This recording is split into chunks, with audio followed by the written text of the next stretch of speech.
you're on to your, you have already, you said you're what, 80 pages into your latest number novel? 15, Number yes. 15. Counting the ones that I assume will be published. Of course, there's a point at which you don't know, but you know, that is not counting ones that I may have written and put in a drawer years ago.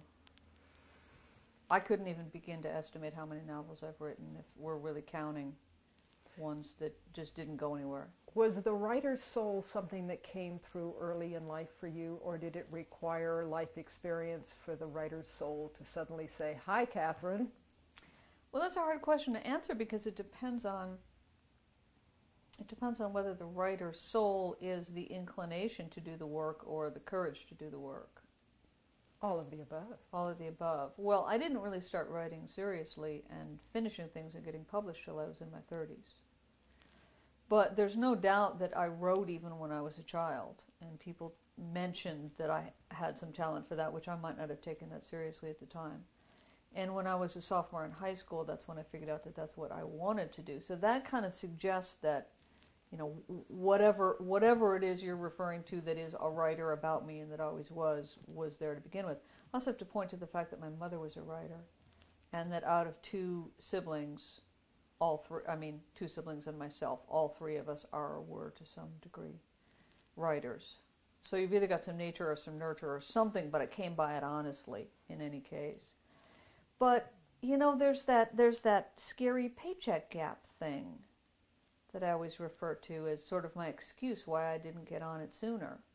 I mean, just about anything else you could get on sooner career-wise would earn money for you, and then you'd pay your rent or pay your mortgage and go on and do it another week.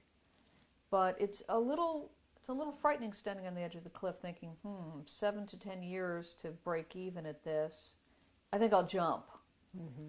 But eventually I did.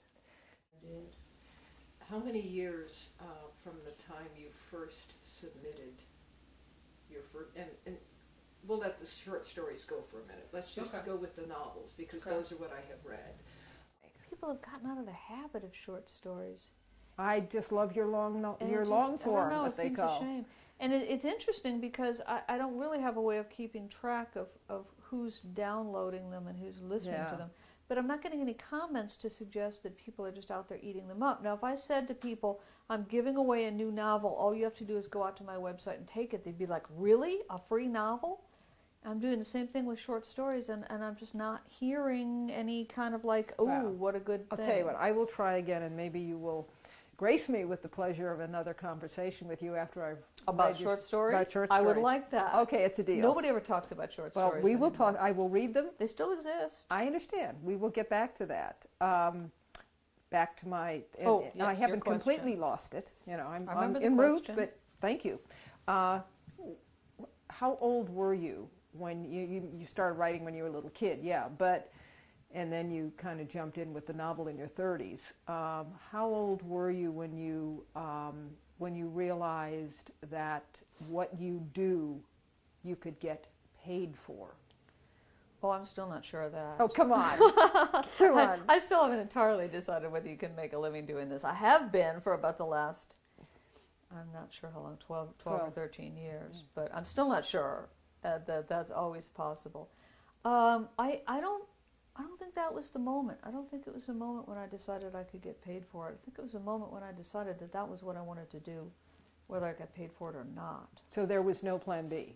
Exactly. There was no plan B. That's a line in one of your books. It is. Which book is that? I think it's probably James. I'm thinking The Day I Killed James. Here's James. Although I've often said here it. You're right. It is James. Yeah. I have it right here. Although one of my favorite lines. No plan B. The best motivator there is. Quote unquote. No plan B. The best motivator. Well, think about it. Think of two people walking a tightrope. One is working with a net. The other is working without the net. Which one is more likely to stay on the tightrope? The one without the net. Yeah, that's what I'm thinking too.